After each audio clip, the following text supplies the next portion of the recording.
बुखारी साहब बताइएगा कि कुछ स्टेटमेंट्स इस वाक़े से पहले दी गई, जैसे फैसल वाडा साहब हैं, इंटीरियर मिनिस्टर राणा सनाउल्लाह साहब कहते हैं कि खूनी मार्च है, और इन जुमलों के बाद ये वाक़या हो गया।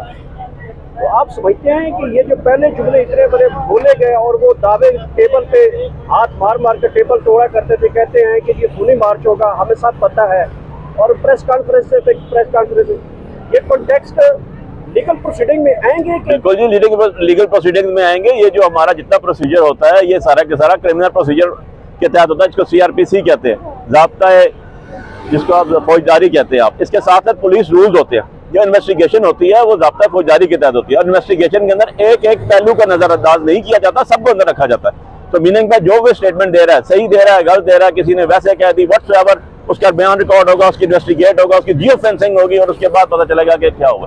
तो जी सर, आज सुप्रीम कोर्ट के बाहर प्रोटेस्ट के हवाले से बताइएगा किस किस्म का प्रोटेस्ट किया गया, क्यों किया गया? औज़ुबिल्लाहि मिनश्शैतानिर्रजीम, बिस्मिल्लाहिर्रहमानिर्रहीम। जैसे कि आपको पता है कि कल हमारे लीडर, पूरे पाकिस्तान के लीडर, उम्मत मुस्लिमा के लीडर इमरान खान साहब पर कातलाना हमला हुआ, जिसमें उनको 2 बुलेट्स इंजरीज अभी तक जो हमें पता चली हैं वो लगी, और वो हॉस्पिटल में उनकी सर्जरीज भी हुई। उनके साथ इज़हार यकजहती के लिए एहतजाज के तौर पर जो है हमने ये एहतजाजी आज मुजाहरा किया। और सबसे पहले हमने FA डिस्ट्रिक्ट कोर्ट में कल शाम को जो इत्तला हुई उसी टाइम हमारे वकील निकले, क्योंकि इमरान खान साहब कॉन्स्टिट्यूशन की बात करते हैं, रूल ऑफ लॉ की बात करते हैं, और हर चीज़ से बेहतर है 2 नहीं 1 पाकिस्तान की बात करते हो। ऐसी पोजीशन में इस तरह के लीडर जो कि गरीब का लीडर है, जो कि पाकिस्तान का लीडर है, जो कि पाकिस्तान के किसी कोने से इलेक्शन लड़ता है और लोग उसको फतह याब करते हैं, इस लीडर पे हम जितनी कंडेम करें, हम जितनी एहतजाज करें, जितने मुजाहरे करें वो कम है। और इस इम्पोर्टेड हुकूमत को इसकी सजा भुगतनी पड़ेगी, इनको कटहरे में खड़ा होना पड़ेगा, इनको रिस्पॉन्सिबिलिटीज उठानी पड़ेंगी और रिस्पॉन्सिबिलिटीज का इज़ारा करना पड़ेगा। सर, लीगल प्रोसीडिंग के हवाले से वकला फॉर्म क्या कर रहे हैं इसके? देखिए जी, लीगल आप देख लें कि हमारे एहतजाज हुए और हम पे आज मुझे पता चला कि दोबारा FIR हमारे वर्कर्स पे होना शुरू हो गई, और पिछले 6 महीने से आप देख लें लातादाद FIR है, 26 FIR तो इमरान खान साहब के ऊपर है। अरशद शरीफ शहीद के ऊपर देख लें कितनी FIR है। मैंने पहली पटिशन उनकी फाइल की, रिट जो इस्लामाबाद हाई कोर्ट में हुई, कहाँ से FIR आती रही उनके ऊपर। तो द थिंग इज कि ये तो पोलिटिकल विक्टिमाइजेशन है, और पोलिटिकल विक्टिमाइजेशन के लिए हमने जब भी कोर्ट में गए हमें कोर्ट से रिलीफ मिला। तो अभी भी हम बहुत होपफुल हैं। आज हम यहाँ पर आके प्रेस कॉन्फ्रेंस किया, एहतजाज भी सुप्रीम कोर्ट के सामने इसलिए किया कि ये ऐवान अदलिया जो है ये पाकिस्तान की आला तरीन अदालत है, ये अदालत आलिया है, और ये कॉन्स्टिट्यूशन की भी महाफिज है। तो ऐसी सूरत के अंदर जब कॉन्स्टिट्यूशन की महाफिज भी अदालतें हैं तो उनका काम है अपने कॉन्स्टिट्यूशन हर फर्द की तहफ़्फ़ुज़ भी कॉन्स्टिट्यूशन एक हमें प्रोविजन प्रोवाइड करता है। हमारा हक है कि हम एहतजाज करें, हमारा हक है कि हमें आज़ादी स्पीच, फ्रीडम ऑफ स्पीच, ये चीज़ें कॉन्स्टिट्यूशन का हिस्सा है। अगर तो कॉन्स्टिट्यूशन 100% एप्लीकेबल है और यहाँ पर करामत है और चल रहा है, तो फिर तो उसके तहत हमें जो है वो पूरा हक है कि हम एहतजाज करें, और पुरअमन एहतजाज। और आपको एक एविडेंस नहीं मिलेगी लाहौर से लेके वज़ीराबाद तक कि किसी जगह एक गमला भी टूटा हो।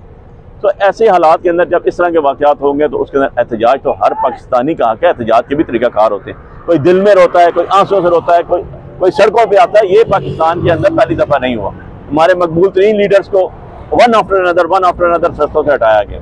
तो अल्टीमेटली खान साहब के साथ सारा मुल्क खड़ा है, सारी कौम खड़ी है, वकला सारे खड़े हैं, क्योंकि उसने रूल ऑफ लॉ की बात की है। बहुत शुक्रिया।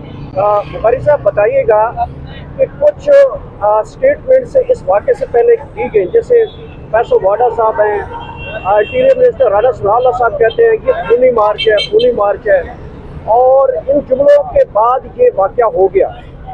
तो आप समझते हैं कि ये जो पहले जुमले इतने बड़े बोले गए और वो दावे टेबल पे हाथ मार मार कर टेबल तोड़ा करते थे, कहते हैं कि ये खूनी मार्च होगा, हमें सब पता है, और प्रेस कॉन्फ्रेंस ये कॉन्टेक्स्ट लीगल प्रोसीडिंग में आएंगे कि? बिल्कुल जी, लीगल प्रोसीडिंग में आएंगे। ये जो हमारा जितना प्रोसीजर होता है ये सारा के सारा क्रिमिनल प्रोसीजर के तहत होता है, जिसको CRPC कहते हैं, ज़ाब्ता है, जिसको आप फौजदारी कहते हैं आप। इसके साथ साथ पुलिस रूल्स होते हैं। जो इन्वेस्टिगेशन होती है वो ज़ाब्ता फौजदारी के तहत होती है, और इन्वेस्टिगेशन के अंदर एक एक पहलू का नजरअंदाज नहीं किया जाता, सबको अंदर रखा जाता है। तो मीनिंग का जो भी स्टेटमेंट दे रहा है, सही दे रहा है, गलत दे रहा है, किसी ने वैसे कह दी, व्हाट्सएवर, उसका बयान रिकॉर्ड होगा, उसकी इन्वेस्टिगेट होगा, उसकी जियो फेंसिंग होगी, और उसके बाद पता चलेगा कि क्या होगा।